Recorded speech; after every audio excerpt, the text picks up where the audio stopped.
بسم اللہ الرحمن الرحیم۔ السلام علیکم عزیز طلبہ، میں عتیق الرحمان VTC ٹیچر آج آپ کے سامنے یہاں پر جو ہے تو نویں جماعت میں ریاضی حصہ 1 میں ہم یہاں پر بات کرنے والے ہیں علم انسا کے بنیادی تصورات کے بارے میں، اور اس سبق میں علم انسا کے بنیادی تصورات میں ہم مشقی سیٹ 1.3 اسے یہاں پر حل کرنے والے ہیں۔ ٹھیک ہے، تو چلیے آئیے شروعات کرتے ہیں۔ یہاں پر کچھ بنیادی معلومات ہے اس سے حاصل کرتے ہیں، اس کے بعد 1.3 اس ایکسرسائز کو یہاں پر ہم حل کرتے ہیں۔ ٹھیک ہے، تو شروع میں ہم دیکھتے ہیں یہاں پر کہ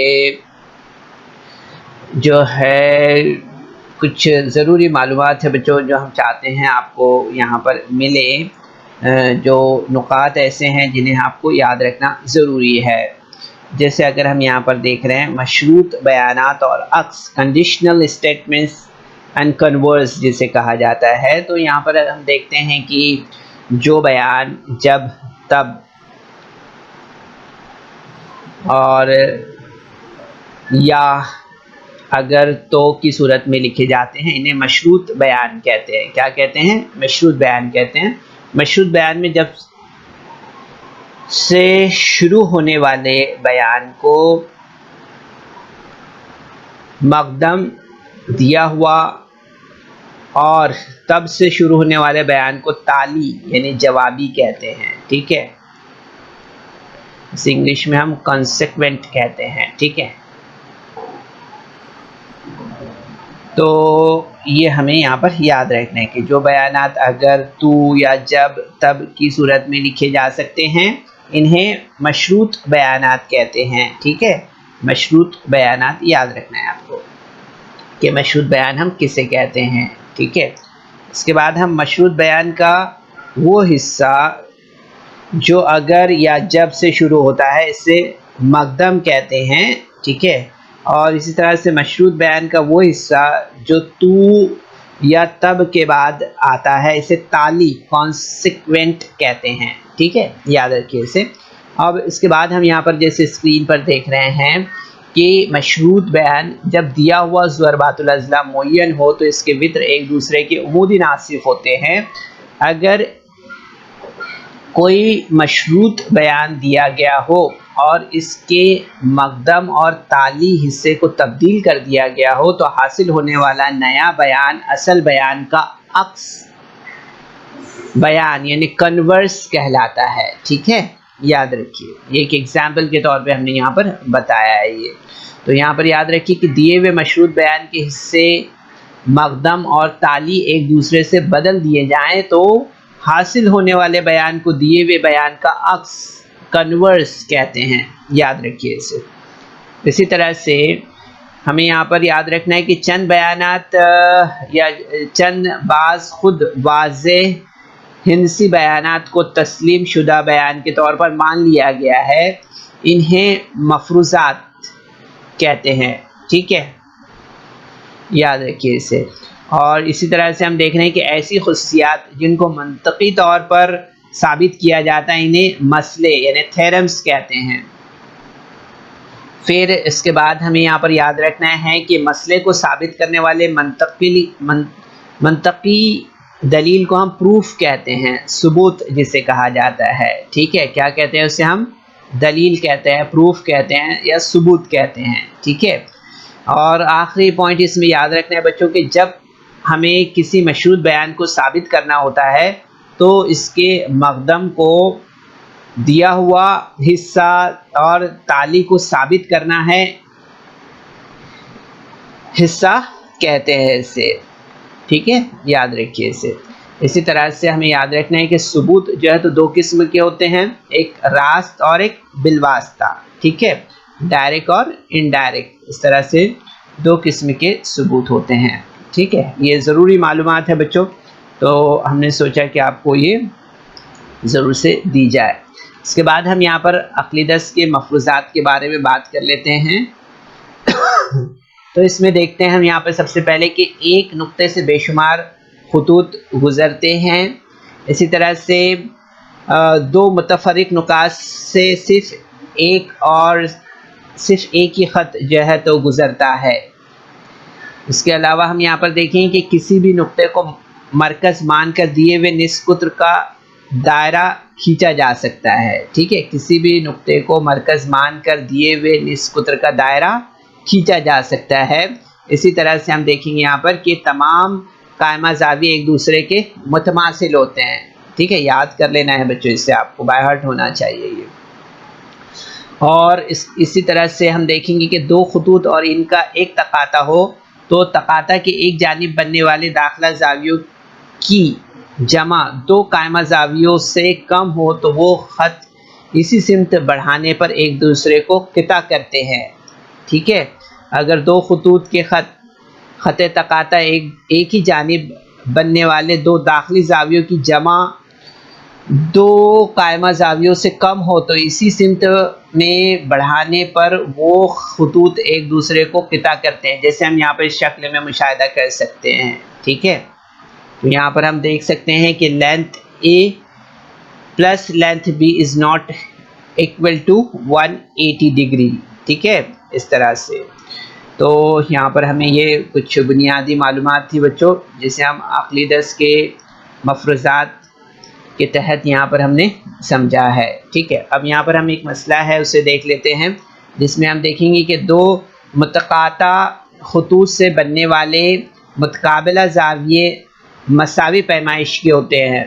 تو اس میں ہم دیکھیں گے یہاں پر کہ دیا ہوا ہے یہاں پر کہ خط اے بی اور خط سی ڈی ایک دوسرے کو نقطہ او پر قطع کرتے ہیں. ٹھیک ہے, اور اس طرح کہ وہ جو ہے تو آپ دیکھ سکتے ہیں جیسے اس شکل میں کہ سی او ڈی جو ہے تو ایک خط پہ واقع ہے اور اے او بی جو ہے تو ایک خط پہ واقع نقاط ہے. ٹھیک ہے, تو یہاں پر ہمیں ثابت کرنا ہے, کیا ثابت کرنا ہے ہمیں یہاں پر کہ length A O C is equal to length angle A O C is equal to angle B O D اور angle B O C is equal to angle A O D. یہ یہاں پر ہمیں کیا کرنا ہے, ثابت کرنا ہے. ٹھیک ہے, یاد رکھیے اینگل اے او سی یہ جو زاویہ ہے یہاں پر یہ زاویہ برابر ہے زاویہ بی او ڈی کے. ٹھیک ہے, اس زاویے کے. اسی طرح سے زاویہ جو بی او سی ہے یہ جو زاویہ ہے یہ زاویہ برابر ہے زاویہ اے او ڈی کے, یعنی اس زاویے کے. ٹھیک ہے, اس طرح سے ہمیں یہاں پر اسے ثابت کرنا ہے. تو سب سے پہلے ہم یہاں پر ثبوت نمبر 1 لیتے ہیں کہ زاویہ اے او سی جمع زاویہ A O D is equal to 180 degree, یعنی یہ کیا ہے, یہ خطی جوڑی کے زاویے ہیں. ٹھیک ہے, اور خطی جوڑی کے جو زاویے ہوتے ہیں ان کی پیمائش کتنی ہوتی ہے, 180 درجے ہوتی ہے. اسی طرح سے ہم دیکھیں گے یہاں پر کہ جو زاویہ اے او سی ہے جمع زاویہ اے او ڈی یہ بھی جو ہے تو خطی جوڑی کے زاویے ہیں اور ان کی پیمائش کا مجموعہ بھی جو ہے تو 180 درجے ہیں. ٹھیک ہے, تو ہم یہاں پر دیکھیں گے کہ زاویہ اے او سی جمع زاویہ اے او ڈی برابر زاویہ اے او ڈی جمع زاویہ بی او ڈی. ٹھیک ہے, پوائنٹ نمبر 1 اور 2 کی بنا پر ہم دیکھیں گے یہاں پر کہ زاویہ اے او سی برابر زاویہ بی او ڈی ہوگا. ٹھیک ہے, تو اسی طرح سے ہم ثابت کر سکتے ہیں یہاں پر کہ زاویہ بی او سی برابر زاویہ اے او ڈی ہوگا. ٹھیک ہے, اس طرح سے. تو بچوں یہ ہم نے یہاں پر جو ہے تو یہ مسئلہ دیکھا, دو متقاطع خطوط سے بننے والے متقابلہ زاویے مساوی پیمائش کے ہوتے ہیں اس طرح سے. ٹھیک ہے, اب یہاں پر ہم جو ہے تو پریکٹس سیٹ 1.3 دیکھ لیتے ہیں. ٹھیک ہے, تو یہاں پر ہم دیکھیں گے سب سے پہلے کہ ذیل کے بیانات اگر اور تو کی صورت میں لکھیے. تو یہاں پر دیا ہوا بیان نمبر 1 کہ متوازی اضلاع کے مقابل کے زاویے متماثل ہوتے ہیں. ٹھیک ہے, اب اسے لکھنا ہے ہمیں یہاں پر کس طرح سے لکھتے ہیں ہم یہاں پر اسے کہ اگر کوئی ضربات الاضلاع متوازی الاضلاع ہو تو اس کے مقابل کے زاویے متماثل ہوتے ہیں. ٹھیک ہے, تو یہاں پر آپ دیکھیں گے کہ ہم نے یہاں پر جو ہے تو کیا استعمال کیا ہے, اگر اور یہاں پر ہو تو, یعنی یہاں پر تب بھی لگا سکتے آپ. ٹھیک ہے, یعنی یہاں پر تو ہم نے استعمال کیا ہے. ٹھیک ہے, کیا استعمال کیا ہے, تو. یاد رکھیے تب یا تو. اسی طرح سے دیکھیں گے ہم دوسرا سوال دیا ہے کہ مستطیل کے وطر متماثل ہوتے ہیں. ٹھیک ہے، تو یہاں پر ہم دیکھیں کہ اگر کوئی ضربات الاضلاع مستطیل ہو تو اس کے وطر متماثل ہوتے ہیں. ٹھیک ہے، یہاں پر آپ دیکھ سکتے ہیں اس طرح سے.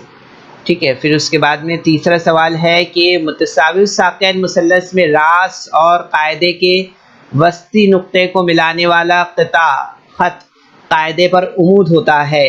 ٹھیک ہے، تو یہاں پر ہم دیکھ سکتے ہیں بچوں کی یہاں پر اب یہ ہمیں کیا لگانا ہے، اگر اور تو لگانا ہے. ٹھیک ہے، تو یہاں پر ہم دیکھیں گے کہ اگر کوئی مثلث متساوی ساقین مثلث ہو تو راس اور قاعدے کے وسطی نقطے کو ملانے والا خط قاعدے پر عمود ہوتا ہے.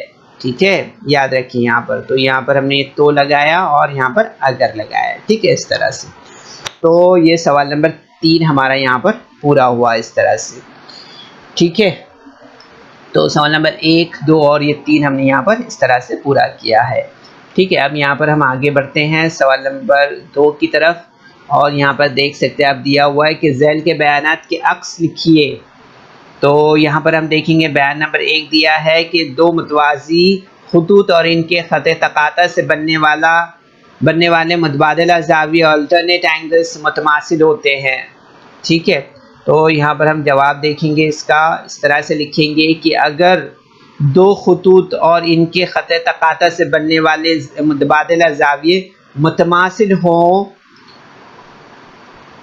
تو وہ خطوط متوازی ہوتے ہیں. ٹھیک ہے، یاد رکھیے کہ اگر 2 خطوط اور ان کے تقاطع سے بننے والے متبادلہ زاویے متماثل ہوں ٹھیک ہے، یہاں پر آئے گا متماثل ہوں تو. ٹھیک ہے، ہو تو وہ خطوط متوازی ہوتے ہیں اس طرح سے. ٹھیک ہے، یاد رکھیے. اب اس کے بعد دوسرا سوال یہاں پر دیا ہوا ہے کہ اگر 2 خطوط کے خط تقاطع سے بننے والے داخلہ زاویوں کی ایک جوڑی متمم ہو تو وہ خطوط متوازی ہوتے ہیں. ٹھیک ہے، تو اس میں ہم دیکھیں گے یہاں پر کہ اگر 2 متوازی خطوط کو ایک خط تقاطع قطع کرے تو اس طرح بننے والے داخلہ زاویے متمم ہوتے ہیں. ٹھیک ہے، اس طرح سے. اسی طرح سے ہم یہاں پر دیکھیں گے سوال نمبر 3 کے ایک مستطیل کے وطر متماثل ہوتے ہیں. ٹھیک ہے، تو یہاں پر ہم دیکھ سکتے ہیں جواب کہ اگر کوئی یا کسی ضربات الاضلاع کے وطر متماثل ہوں تو وہ ضربات الاضلاع مستطیل ہوتا ہے. اس طرح سے. ٹھیک ہے بچوں، تو کافی تو بچوں اس ویڈیو کو لائک کریں، سبسکرائب کریں اور اس طرح کے مزید ویڈیو ملیں گے آپ کو. تو اس کے لیے آپ کو نیچے جو بیل آئیکن ہے اس کو دبانا ہے. تو کافی آسان ہے، تھوڑا سا آپ کو یہاں پر دھیان دینا ہے. ٹھیک ہے، تو بچوں ایک بار آپ ضرور سے اس سیشن کے بعد ان تمام سوالات کی پریکٹس کریں اور اسے خود سے حل کرنے کی کوشش کریں. کافی آسان ہے، آسانی سے آپ کر پائیں گے. ٹھیک ہے، کوشش کیجیے. چلیے، السلام علیکم. So students, there is some important questions in a description box, so you're supposed to solve that questions, and there is also a feedback form in the description box, so kindly fill that form. تو بچوں آپ کو session کے بعد میں description box میں جانا ہے اور وہاں چند اہم سوالات دیے گئے ہیں، انہیں حل کرنا ہے. اور اس کے بعد آپ کے تاثرات کا جائزہ لینے کے لیے ایک گوگل فارم ڈسکرپشن باکس میں ہے، اسے آپ کو پر کرنا ہے.